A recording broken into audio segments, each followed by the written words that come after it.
Samantala, dagsa na naman ang mga magbabakasyon sa kani-kanilang mga probinsya kaya't mabuting alamin na natin kung ano ang magiging lagay ng panahon ngayong Martes Santo at sa mga susunod na oras mula sa aming kasamang si Jessie Basco mula sa Pag-asa DOST. Jessie? Magandang hapon sa iyo, Habiba, at magandang hapon, Pilipinas. Para sa lagay ng panahon, narito ang latest mula sa Pag-asa. Ayon sa pinakahuling datos ng Pag-asa, kaugnay sa sama ng panahon, namataan ang low pressure area 80 km southeast po ng Giwan Eastern Samar. Nagbago ito ng lokasyon dahil bahagyang bumaba ito at naging point of reference ng Pag-asa ang southeast ng Giwan Eastern Samar. Ayon kay Pag-asa weather forecaster June Galang, erratic ang galaw nitong sama ng panahon at isa sa dahilan nito ay ang presence ng high pressure area dito po sa may hilagang bahagi ng bansa.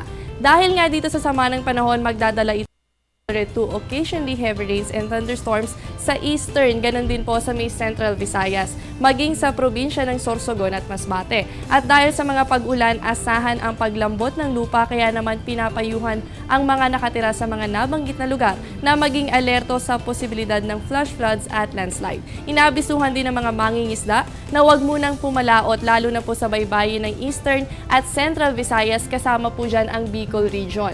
Yan ay para sa inyong kaligtasan dahil magiging maalon hanggang sa napakaalon ang kondisyon ng karagatan.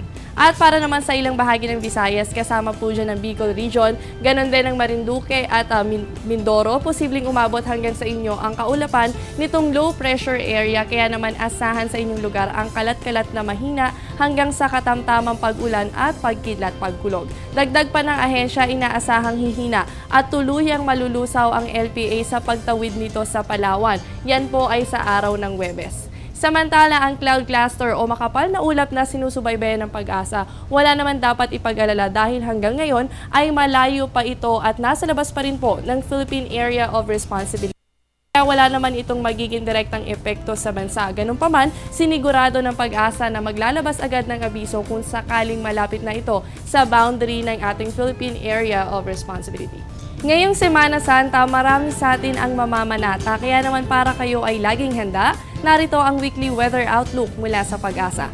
Ngayong araw at bukas, asahan ng maulap na kalangitan sa Visayas. Yan po ay may kasamang moderate to occasionally heavy rains and thunderstorms. Habang ang Bicol, Southern Quezon at Mimaropa ay makakaranas naman ng kalat-kalat na mahina hanggang sa katamtamang pa rin po yan ng low pressure area. At dahil inaasahan na tatawid ng Visayas ang low pressure area, asahan po natin sa Huwebes, April 17 na ito ay nasa area na ng Palawan. Kaya naman maaasahan ang unti-unting pagganda ng panahon sa eastern at central Visayas. Samantala, ang northern Mindanao, Mimaropa, Calabarzon, Central Luzon, Aurora, Quezon at Metro Manila ay maaaring maabot din ng kaulapan sa pagtawid nitong LPA. Kaya po asahan dyan ng scattered light to moderate rain showers and thunderstorms. Para naman sa darating na Biyernes at Sabado, patuloy na makakaranas ng kalat-kalat na mahina hanggang sa katamtamang pag-ulan ang Palawan.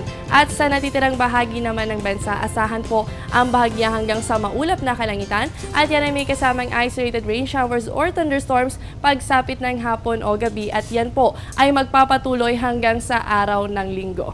Yan ang weekly weather outlook mula sa Pag-asa para magsilbing gabay ngayong Semana Santa. At yan muna ang latest mula dito sa Pag-asa DOST.